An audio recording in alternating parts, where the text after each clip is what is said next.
बिहार की राजनीतिक चर्चा MY यादव मुसलमान समीकरण के बिना अधूरी है।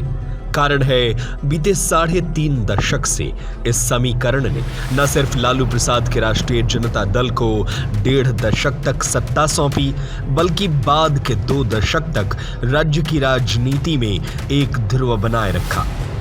हालांकि इस बार चुनाव इस समीकरण से इतर 2 नए M महिला और मल्लाह व एक नए Y यूथ पर केंद्रित रहा।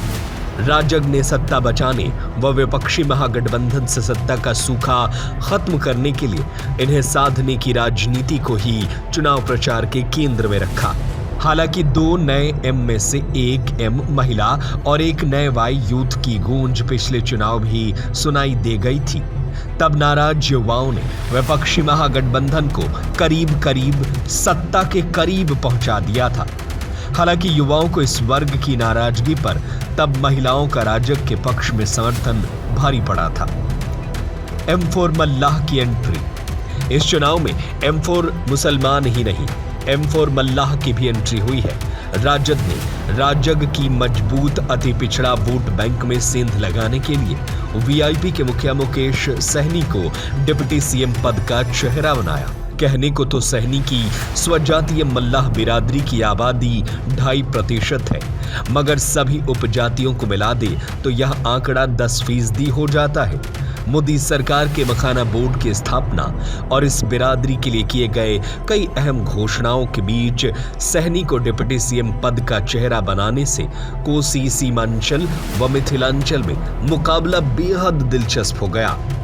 M पर सर्वाधिक दाव यानी मुसलमान यादव वोट बैंक में सेंध की जगह इनके खिलाफ होने वाले हिंदू व गैर यादव जातियों में समानांतर ध्रुवीकरण पर ध्यान दिया। दूसरी ओर राजग की महिला वोट बैंक में सेंध लगाने और राजग ने इस वोट बैंक को हर हाल में साधे रखने के लिए सारी ताकत लगाई। नीतीश ने CM स्वरोजगार योजना के तहत 10,000 दाव चला। नीतीश ने CM रोजगार योजना के तहत 10 हजरिया दाव चला। जीविका दीदी व सहायिकाओं का मानदेय बढ़ाया।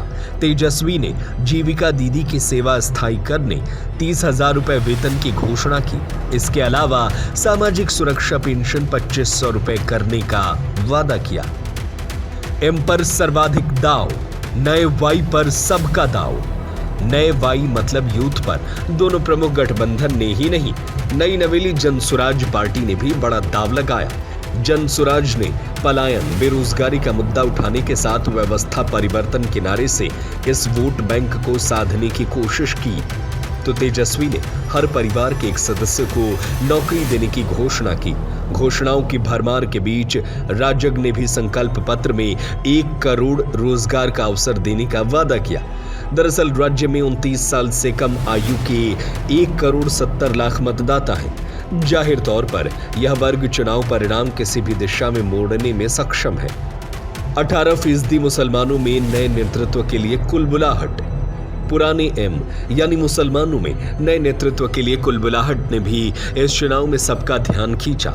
खास तौर पर महागठबंधन की ओर से 18% हिस्सेदारी वाले बिरादरी को डिप्टी CM का पद नहीं देने को सीमांचल में AIMIM के साथ जनसुराज पार्टी ने बड़ा मुद्दा बनाया। AIMIM के मुखिया असदुद्दीन ओवैसी ने अपनी जनसभाओं में इसे मुसलमानों के अपमान से जोड़ा और पूछा कि जब 2.5% मल्लाह बिरादरी को डिप्टी CM की कुर्सी मिल सकती है, तो क्या 18% मुसलमान सिर्फ दरी बिछाने के लिए है? प्रशांत किशोर ने भी टिकट और पद वितरण में मुसलमानों की न्यूनतम भूमिका पर सवाल खड़े किए।